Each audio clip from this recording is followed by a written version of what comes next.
টি-20 বিশ্বকাপ শেষ হয়েছে দিন চারেক আগেই। বাংলাদেশের বিশ্বকাপ অভিযান শেষ হয়েছে আরও আগে। সুপার 8-এর টানা 3 ম্যাচ হারার কারণে বাংলাদেশের বিদায় ঘটে। তবে বিশ্বকাপ শেষ হওয়ার পরেও নতুন করে বিতর্ক উঠেছে তাসকিন আহমেদের কারণে। জানা গেছে তাসকিন ভারতের বিপক্ষে গুরুত্বপূর্ণ ম্যাচ মিস করেছিল ঘুমের জন্য। এ নিয়ে দেশের ক্রিকেট মহলে জোর বিতর্ক চলছে।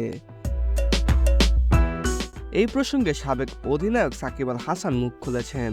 মঙ্গলবার মার্কিন যুক্তরাষ্ট্রের উদ্দেশ্যে দেশ ছাড়ার আগে বিমানবন্দরে গণমাধ্যমের মুখোমুখি হন তিনি। সাকিব বলেন, টিমের বাস তো নির্দিষ্ট সময় ছাড়ে। আমরা ক্রিকেটাররা জানি যে বাস কখনোই অপেক্ষা করে না। কেউ মিস করলে পরে গাড়ি নিয়ে আসে বা ম্যানেজারের গাড়ি বা ট্যাক্সি থাকে। ওয়েস্ট ইন্ডিজে পরিবহনের সাপোর্ট খুব কঠিন ছিল। যখন তাসকিন পৌঁছায় তখন টস হওয়ার 5-10 মিনিট বাকি ছিল। টিম ম্যানেজমেন্টের জন্য সিলেক্ট করা কঠিন ছিল এবং তাসকিনের জন্য এটা কঠিন ছিল। সাকিব আরও জানান, ম্যাচের পর তাসকিন পুরো দলের কাছে ক্ষমা চেয়েছেন এবং বিষয়টি সেখানেই শেষ হয়ে গেছে। তিনি বলেন, তাসকিন পরে পুরো দলের কাছে ক্ষমা চেয়েছে। সবাই বিষয়টি স্বাভাবিকভাবে নিয়েছে। মানুষের ক্ষেত্রে ভুল হতেই পারে। সে বিষয়টা স্বীকার করেছে এবং তারপর ওখানেই শেষ হয়ে গেছে। তাসকিনের এই ঘটনা নিয়ে টিম ম্যানেজমেন্টকে দায়ী করতে রাজি নন সাকিব। তিনি বলেন, দেখুন, টিম বাস কখনই কারোর জন্য অপেক্ষা করে না।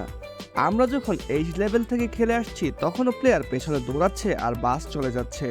বাস কখনোই থামে না। একজনের জন্য পুরো দল থেমে থাকে না। বাংলাদেশের ক্রিকেট দলের অভ্যন্তরীণ সমস্যা গণমাধ্যমের সামনে প্রকাশের রীতি অনেকদিন ধরেই চলছে। তাসকিনের ঘুমকাণ্ডটাও বিসিবি কর্তাদের সূত্র ধরেই প্রকাশ পেয়েছে। দলের ভেতরে এমন খবর বাইরে প্রকাশ করা কতটা যৌক্তিক তা নিয়ে প্রশ্ন ওঠে। সাকিব জানান, আমি জানি না এটা কেন হয়েছে, কোনো ব্যাখ্যা দিতে গিয়ে হয়েছে কিনা। তাসকিন টিমের ভাইস ক্যাপ্টেন এবং দলের অটোমেটিক চয়েস। যখন সে খেলবে না তখন স্বাভাবিকভাবেই মানুষের মনে প্রশ্ন আসবে।